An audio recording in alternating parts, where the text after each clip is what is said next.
Hey everyone, I haven't spoken to you since last year. I had to make that joke, but it's not funny at all. In today's video, I want to talk to you about 5 things that I wish somebody told me when I was just starting out digital painting and I was a beginner. This is stuff that I've personally learned over 11 years. Can you imagine? I'm not even that old, but 11 years of digital painting. I have quite a lot of knowledge under my belt. There's room for improvement, just like anybody else, and I'm on the track to continue improving and to continue making better paintings. I have so much to improve on, but seeing as to how I've been painting for 11 years, I thought that I could help you out if you're a beginner, or maybe even, kind of get in there, but not quite comfortable with digital painting. This is stuff that I think is like 101 of a good digital painting. Take it or leave it. If you don't believe me, if you don't implement these rules, you're not gonna have a good painting. And I can pretty confidently say that that is going to be true for you. Honestly, all of these rules are universal. I said what I said. Before we begin, if you like this painting, it is a January Patreon postcard. I don't know what my voice is doing. It's just like it's a new thing. It's a new thing I'm trying. Patreon, I have a lot of real-time painting processes, including this one. It's over 6 hours of me painting this portrait. And I also sometimes come out with step-by-step tutorials based on my paintings. So this particular painting also has one. Lastly, self-promotion. I gotta do it to you. Big pretty please subscribe if you enjoy this video, if you like my content, if you want to support me. The easiest way to support me is just by subscribing or following me on Instagram, liking my videos, commenting, just the free stuff that lets me know that you like my videos. It gives me feedback on what you want to see more of from me, because I want to give the people what they want. Okay, now that we've gotten the cringe out of the way, I'll give you 5 tips after the sponsor of this video, which is Skillshare. And this is Skillshare speaking. Hello. No, it's still me, Sarah. I'm talking on behalf of this beautiful sponsor, which is Skillshare. It's an online learning community for millions of people to come together to take the next step in their creative journey. There's thousands of inspiring classes for creative and curious people, and these include illustration, design, photography, video, freelancing, entrepreneurship, and more. Classes for basically anyone and everything you could imagine. They are taught by professionals in the industry, and being able to share with a community that is goal-focused and oriented the way that you are is incredible to be doing online. As a creative, each class has a combination of video lessons with a class project, so the instructor of the class can look at your class project and give you feedback on your work. Skillshare also has classes to fit your schedule and skill level. Most classes are about an hour long or less, so you don't have to commit a huge chunk of your time. One such class that I recommend is Building an Etsy Shop That Sells: Strategies for E-Commerce Success by Parker Gard, who is the video content producer at Etsy. So you're getting the goods from the man himself. I don't know what I'm saying here. This is not funny. This is not quirky or relatable. But yeah, people like the video content producer at Etsy make video classes and teach skills. So if you're interested, I definitely recommend Skillshare. Longtime sponsor on my channel. You already know. The first 1,000 of my subscribers to click the link in the description will get a free trial of premium membership so you can explore your creativity, and after that membership is done, if you still wish to continue your membership, it's less than $10 a month. It's a cup of coffee plus tip, because you're a good person and I know you tip. Okay, let's start talking about my points. Number 1, start with a thumbnail sketch on paper, pencil and paper. Write little notes about the colors, tones, mood, feel, and elements you want to include in your piece. This is something that is useful whether you're sitting there being like, I need to make a painting, let me think, or if your mind's wandering, comes to you quickly, you think, I'm gonna remember that for later, and then you never do. That happens to me often. I'll have a really good idea for painting, just think, oh, I'll remember what I was thinking later, and I don't, especially not the specifics. One huge thing I've noticed is when I make a thumbnail sketch, it's not gonna be that detailed. Maybe it's not gonna capture the essence of what I want to portray because I'm using pencil and paper, I'm not using color, I can't see the facial features, so I'll write down notes. For this painting, I wrote, want her to be Indian. Hopefully that came across. I don't know if it did. Maybe she looks Lebanese. Who knows, you tell me. But that was a point. That was a little note that I wanted. I wanted her to just have a little bit different features than something that I usually draw. I want to know what the mood is going to be like, the feel, the elements I want in the piece. So I wanted this to have like a Renaissance feeling to it. I wanted the length of the body, so like the small head, the long neck, the broad shoulders, you know, how her arm is really long. I wanted that to be in my piece. So wrote that down. For the background, I wanted it to be pretty subtle, the way that Renaissance paintings are, where, well, not all Renaissance paintings, like the master classics that have the Rembrandt lighting, although I didn't use Rembrandt lighting, but like just a plain brown, earthy background. I wanted to keep to a very traditional, natural color scheme. And the last thing is I wanted to have Helleborus, hopefully I said that right, in the hair. It's a little green flower. I mean, it can be different colors, but I wanted it to be green. Poofy sleeves, all the rest, as you can see in the final piece. So I wrote down all those elements on the side so that after I made my thumbnail sketch, when I came back to reference it for my sketch for the painting, I knew exactly what elements I wanted in the piece. The whole feel of the painting was not lost to me, because maybe I did the tiny sketch of her and didn't write down all my notes. Since the thumbnail sketch is so small, I could look at that and interpret it in 1,000 million ways. I could give her red hair or blonde hair, or I could have given her a different color dress or a different body type and shape, and use different references for that. So writing notes next to your thumbnails, and also thumbnailing, that's number one. Secondly, make sure you have a good tight sketch for your digital painting. Fix any anatomy issues you see, anything compositionally, and try to add details in your sketch. I think you've heard this before, but good drawing is needed for a good painting. You need to be good at drawing to be good at painting. Some people may disagree.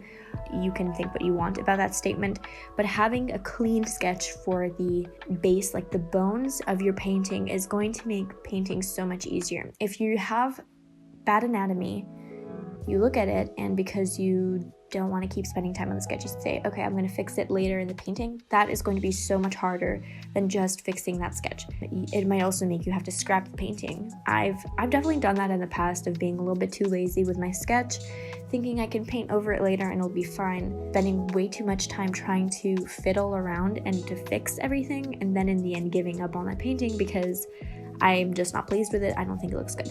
Spend a lot of time getting your sketch to exactly where you want it to be. You have to have a nice drawing before you make a painting. Your drawing should look almost so nice that you don't want to paint over it. So keep that in mind.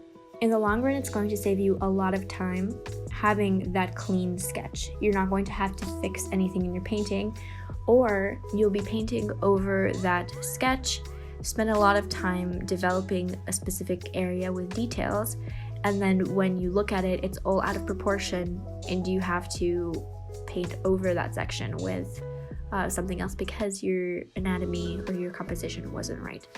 Make sure you have a very good tight sketch. Cool. Third tip is to be purposeful with your choice of colors. I think all of these are very general until I explain them, so bear with me, but be purposeful with your choice of colors. Consider the mood that you want your piece to have. If you're not good with colors, you can definitely look at artists that inspire you and that you like. Look at their paintings and what colors they choose for them and what feelings they evoke for you, and try to translate that and interpret that into your own art. I don't want to tell you like how to interpret specific colors. In this piece, I really wanted warm tones with greens so that it could be calming. It could look like old, kind of vintage, and I think it really worked out. So I'm very happy with the color scheme that I chose. Even little choices like what color I made the blush. I made the blush an orangey color, not a pink, because I wanted it to have that rustic terracotta, vintagey look. I think that worked beautifully. So if I had used a pink lip and a pink cheek, it would have like a different, more like fresh springtime look than this one does, where I used the warm browns, which it looks a little bit more vintage. So things like that, considering specific colors, like even the greens that I chose in this painting for the clothes and the flowers. I chose a sage green, which is a little bit more blue toned than a warmer, like a bright lime or grass green, because I didn't want the painting to look specifically spring-like, but just to be calm and have a feeling of warmth to it. If that makes any sense to you, I hope it does. If you leave your background white, this is something huge for beginners. If you leave your background white, be intentional about it. Have a reason to leave the background white. Does it add to your composition, to the contrast of your piece, to the message you want to evoke? If there's no good reason for you to leave the background white, think about how to change it. What color would suit it? If I did this a lot, to be honest, I wouldn't add any backgrounds to my pieces because I would get tired and I had no idea what to do and I felt like the piece was done. Do not leave a background white unless there's a specific reason to do it, like you have a good reasoning and that will convey in the final image. Otherwise it looks unfinished and it looks lazy, dare I say. But I can say it because I used to do this a lot, and looking back, my paintings look and were unfinished. You can also study, ties into what I just said, you can study color palettes and references from paintings you love the colors of, and by this I mean you can pull them in as reference images and color pick to see what exact tones they are on the color wheel or on the color sliders. As long as if you want to post it, you credit the original artist for the color palette, and maybe you even post the side by side, and you say that this is a study, I think that's completely fine. I don't think there's absolutely anything wrong with taking a painting, color picking the colors so you can learn from them, and then crediting the original artist if you do post online. If you don't post online, do it all you want. That's just a study for you to learn color theory.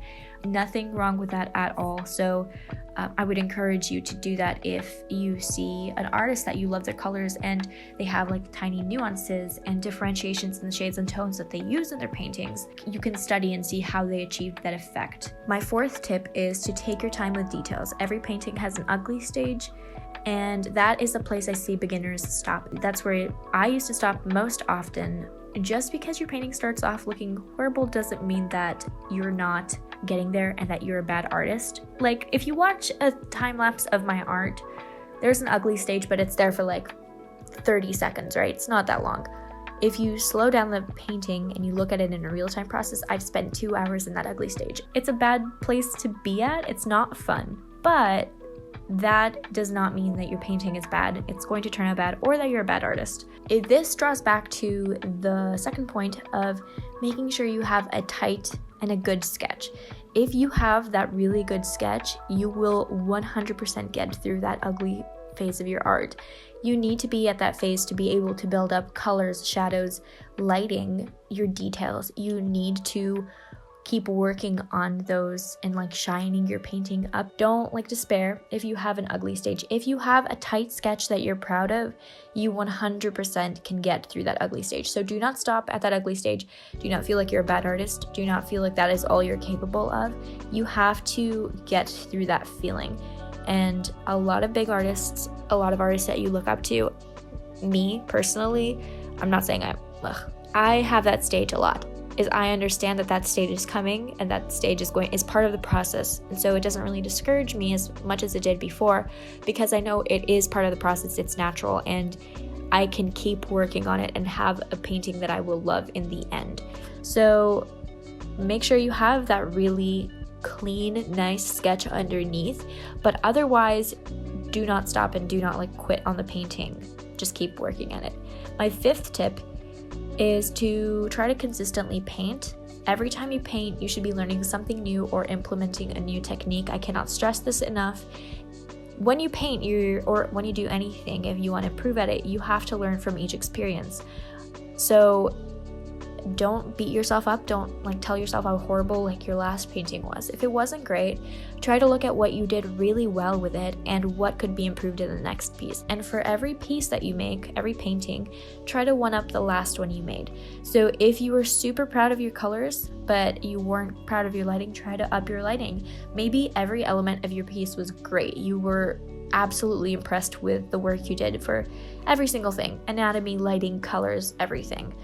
Try to see how to one-up that. Like, don't sit and be happy with where you are and with the progress that you've made, because you can always be improving and evolving in your style and in your work and how good you make your work. Some of my biggest art blocks come from not being intentional with my artwork and being content with staying at the same level and not improving my paintings. If I'm not purposefully trying to make each painting better, I get stuck in a rut and I am not happy with my art. I don't think it's worth making or doing anymore because there's not really improvement. I feel like I'm painting or drawing the same thing over and over. But if you are deliberate with making changes to each painting, you're going to be a lot more like satisfied and content with your art because you are improving and you are making like visible steps to becoming a better artist. If you do all of these things, you're definitely going to improve at a much faster pace than if you don't implement these. Again, I stand by all of these tips. I think they universally apply for if you want to get better at digital painting, and this is stuff that I've definitely learned in the latter half of my 11 years. And I definitely think it's something that will benefit you. I also don't want to say that it will take you actually like 11 years to get to a place where you can paint well. I definitely think that my paintings from 4 or 5 years ago were still really beautiful. I still really like them, but I definitely have improved even since then. So the more you work and if you're persistent, you will get better. If you sketch or paint once every 2 months, you're going to see less improvement than if you try to paint or sketch every single week, or maybe even every single day.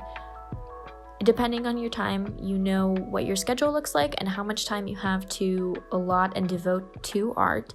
But I would say try to make a very steady habit and schedule for creating artwork rather than leaving big gaps of time between every time you draw or paint, so that you can see visible improvement and that you can, in a year, in one entire year, look back at all the art pieces you made and see the visible shift of your skills.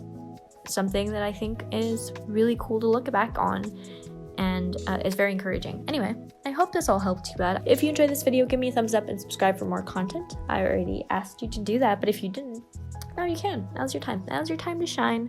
I really appreciate you being here and watching this video. If this was helpful to you, please let me know. I'm always trying to think of tips that I didn't really see or hear or learn when I was first starting out digital painting, and what things I learned from trial and error myself, and I'm just trying to spare you some grief or tears or frustrations and sharing those things with you. Anyway, I hope you have a great rest of your week. I will talk to you guys in my next video. Stay safe and sane and happy and make art and have a good time doing it.